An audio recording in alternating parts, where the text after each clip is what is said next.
Roselaine et je viens d'Haïti et j'exerçais la profession de comptable dans mon pays et j'ai 46 ans et je suis arrivée au Québec il y a environ 8 mois. Je suis Samuel, j'ai 28 ans, je suis de la belle région de Lanaudière et je suis intervenant communautaire au SAFIMA.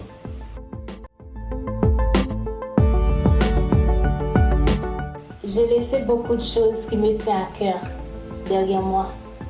Donc il y a mon pays, le climat que j'apprécie beaucoup et mes amis, mes collègues de travail, mon travail que j'aimais beaucoup. Et j'ai aussi laissé ma maison. Je me suis réveillée une fois et j'ai trouvé ma fille à côté du lit en train de trembler et en entendant les sons de tir.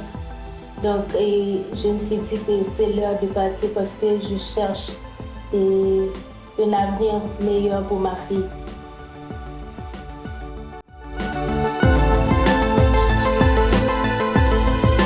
Roselaine et moi, on s'est rencontrés au travail ici au SAFIMA. Je travaillais déjà ici depuis un certain temps.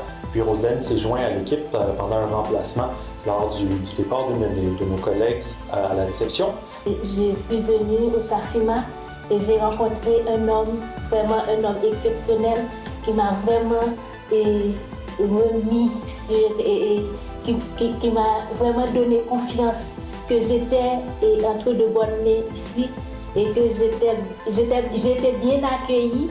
Et par lui, c'est comme si c'est le Québec en général qui m'a accueillie. Moi et Roselaine, on échange beaucoup sur le langage. En fait, je suis très intéressé par le langage. On a la chance d'avoir un langage commun qui est le français. On parle des français qui sont assez différents. Donc, je partage avec elle des expressions québécoises. Elle va partager avec moi des expressions haïtiennes. Et puis, on va en apprendre un et l'autre sur le langage de l'autre. Et puis, ça me permet d'enrichir de mon côté mon langage. Puis, ben, elle, ça lui permet de faciliter son intégration aussi, peut mieux comprendre le monde de la façon dont on parle au Québec, finalement.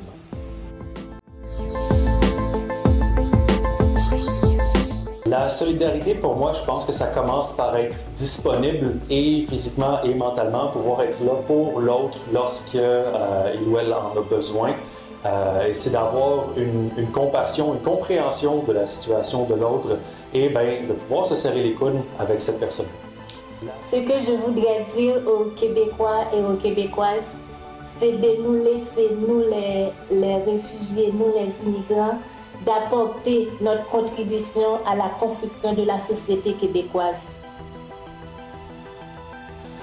J'aimerais, c'est sûr, pour le Québec, un environnement plus accueillant, plus tolérant, plus axé sur l'interculturel, parce que fondamentalement, les gens qui arrivent ici, qui ont des expériences et des perspectives différentes des nôtres, c'est des gens qui viennent ajouter en fait à la valeur, la valeur de la société québécoise. Et je pense que si on est capable d'accueillir ces gens-là proprement, on va gagner en termes de société.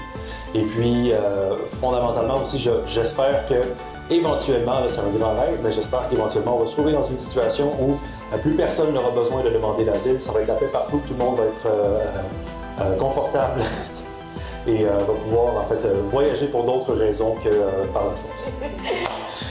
Au Québec, on prend soin de notre monde.